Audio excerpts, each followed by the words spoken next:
Do'stlar, Captiva 2026. Captiva 5 dislarmi, Captiva 6 dislarmi 3 ta pozitsiyada chiqibdi. Bu eng oxirgi full ekan, 360 kamera.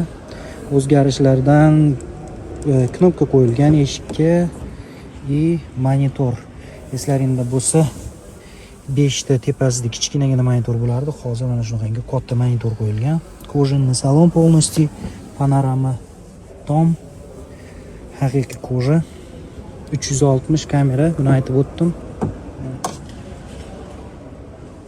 7 seater, 7 o'rinli.